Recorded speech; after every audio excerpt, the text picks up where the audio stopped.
Hi అండి, welcome back to my channel. నేను మీ వేదానండి. నేను ఈరోజు చూపించబోతున్న రెసిపీ ఏంటంటే గులాబ్ జామున్. అదే అండి, ఎమ్మి ఎమ్మి గులాబ్ జామ్ అండి. నిజంగా ఈ స్వీట్ అంటే పిల్లలకి ఎంతో ఇష్టము. మా పిల్లలకు చాలా చాలా ఇష్టం అండి. ఇంట్లో నేను చేసిస్తే చాలా బాగా తింటారు. దీనికి కావాల్సిన పదార్థాలు చూసేసుకుందామా.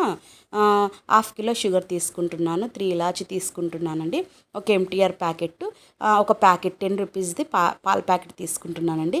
ఇలా పాలు పొంగిన తర్వాత మనం చల్లార్చుకొని పక్కన పెట్టేసుకుందాము. తర్వాత ఒక బౌల్లో ఈ పౌడర్ అంతా, గులాబ్ జామున్ పౌడర్ అంతా తీసుకొని చల్లార్చుకున్న పాలను కొద్ది కొద్దిగా పోస్తూ గోధుమ పిండి ముద్దల్లాగా ఇలా కలిపి పెట్టుకున్నామండి. ఇలాగా కలిపి పెట్టుకొని ఒక 15 మినిట్స్ పక్కన పెట్టుకోనండి. ఎందుకంటే చాలా మృదువుగా వస్తాయి, విరిగిపోవండి, క్రాక్స్ రావు బాల్స్ అన్నీ.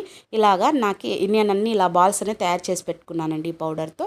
తర్వాత డీప్ ఫ్రైకి నేను 400 గ్రాముల ఆయిల్ తీసుకుంటున్నానండి. మీరు ఎక్కువ కావాల్సింటే తీసుకోవచ్చు, ఏం పర్లేదు. నేను ఇక్కడ ఈ ఆయిల్ని ఒక పక్కన సిమ్లో పెట్టుకుంటున్నాను, అది గుర్తుపెట్టుకోనండి. ఇది ఇంకొక బౌల్లో షుగర్ సిరప్ చేసేసుకుంటున్నాను.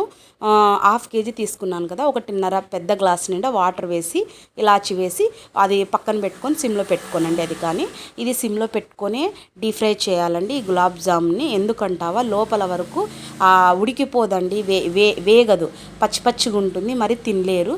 అది గుర్తుపెట్టుకోనండి, సిమ్లో పెట్టుకొని ఖచ్చితంగా చేయండి. నేను ఈ గులాబ్ జామ్ తయారు చేశాను, నాకు ఈ డీప్ ఫ్రై చేయడానికి ఖచ్చితంగా 30 మినిట్స్ పట్టింది. అది గుర్తు పెట్టుకోనండి ఫ్రెండ్స్.